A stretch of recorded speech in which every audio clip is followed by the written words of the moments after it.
Assalamu alaikum everyone, welcome to my law channel. Today we will be discussing first leading constitutional case.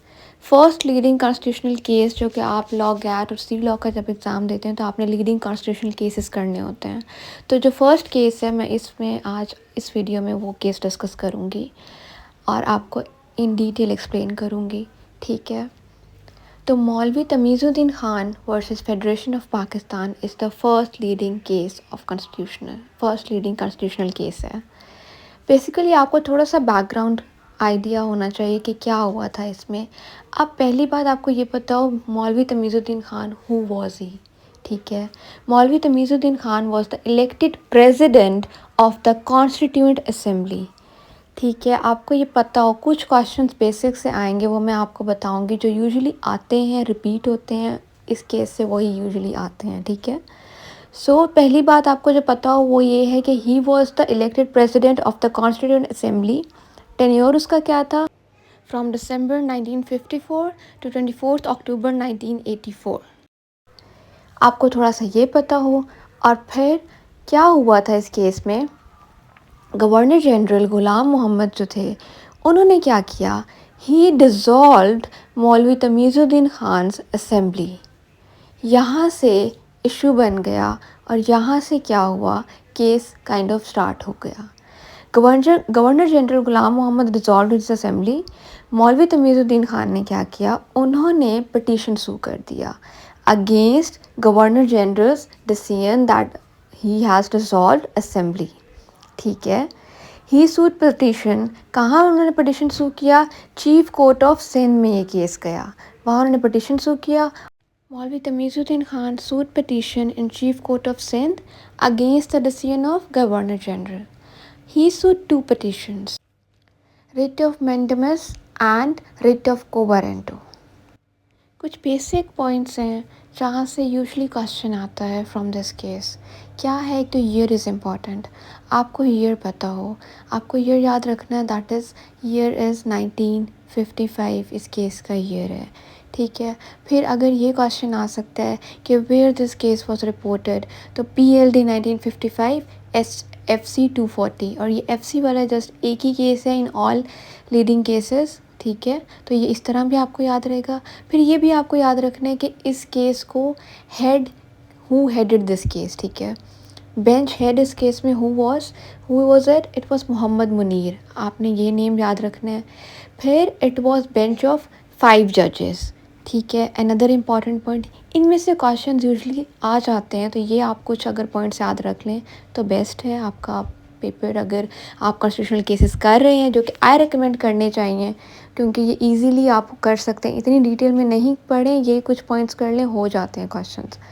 फिर decision आपका आ सकता है कि like question आ सकता है व्हाट वाज द डिसीजन, इसमें आपने बताना है chief court of Sindh made decision in favour of Maulvi Tamizuddin Khan, but the case was taken on appeal to by the government to the federal court and there क्या हुआ था, the decision was in favour of the government.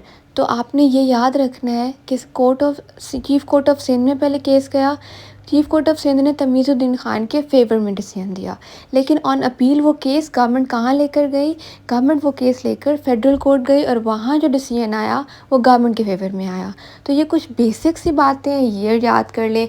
इस case में ये कुछ बातें अगर आप याद कर लें, कुछ पॉइंट्स आप, तो जो कॉन्स्टिट्यूशनल केसेस के क्वेश्चंस हैं वो आपके अच्छे हो जाएंगे, ठीक है। आपने क्या इससे क्या आपको पता है कि जैसे आपको पता है 5 क्वेश्चंस आते हैं गैट में फ्रॉम कॉन्स्टिट्यूशनल केसेस, तो अगर तमीज़ुद्दीन ख़ान के कुछ पॉइंट्स याद हों और क्वेश्चन तो आते ही हैं। अब अगेन मैं थोड़ा सा और समराइज़ कर रही हूँ कि ये क्वेश्चंस पॉसिबली यही क्वेश्चंस आते हैं इस केस में से। अब आपने क्या, मैं बता रही हूँ आपको, अगेन ईयर बता रही हूँ, आपको ये याद हो, पहले तो ये भी याद हो आपको कि पार्टीज़, इस केस में पार्टीज़ कौन कौन है, there are 2 parties, Maulvi Tamizuddin Khan and the federation of Pakistan. एक पार्टी मौलवी तमीज़ुद्दीन ख़ान है and the other party is federation of Pakistan. So the case is Maulvi Tamizuddin Khan versus federation of Pakistan. Year आपको पता है 1955, और ये क्वेश्चन अगर आता है कि ये where the was this reported, तो PLD 1955 FC 240, ठीक है। मेंबर्स ऑफ बेंच 5 थे। Who headed the bench? Chief justice Mohammad Munir. हमने अभी ये बात की थी, मैंने आपको अभी ये बताया था। उसके बाद जो 5 जजेस थे उनके नेम्स बता रही हूँ मैं आपको। जस्टिस पहले तो आ जाते हैं चीफ जस्टिस मोहम्मद मुनीर, जो कि जिन्होंने ये बेंच हेड किया था। जस्टिस शेख अब्दुल रहमान थे, जस्टिस SM अकरम, जस्टिस R कॉर्नलिस। ये 5 लोग थे, ठीक है। इसके बाद आ जाता है which court decided the case. अगर ये क्वेश्चन आता है तो chief court decided the case, ये आंसर होगा। Next, this case relates to, case जो है relates to dissolution of constituent assembly. Question आ सकता है दिस केस रिलेट्स टू, ठीक है, तो आपको पता हो तो आप कह सकते हैं। It can be like this case relates to, इस तरह का जब कोई क्वेश्चन आएगा तो आपने कहना है it relates to dissolution of constituent assembly. और आपको ये पता हो this case relates to dissolution of constituent assembly. And एक और बात, appeal was made against judgment of chief court of Sindh. ये भी आपको पता हो कि अगर ये भी क्वेश्चन आ जाता है तो आपको फिर पता हो। ये कुछ पॉइंट्स हैं जो आपको पता हो तो आप तमीज़ुद्दीन ख़ान का जो केस है इससे रिलेटेड क्वेश्चंस लॉ गेट के पेपर में इजीली कर लेंगे, सी लॉ के पेपर में भी। Don't forget to like, share and subscribe my channel. अभी जस्ट ही मैंने फर्स्ट लीडिंग केस का लेक्चर अपलोड किया है, रिमेनिंग 7 केसेस के लेक्चर्स अपलोड करूँगी। अल्लाह हाफिज़।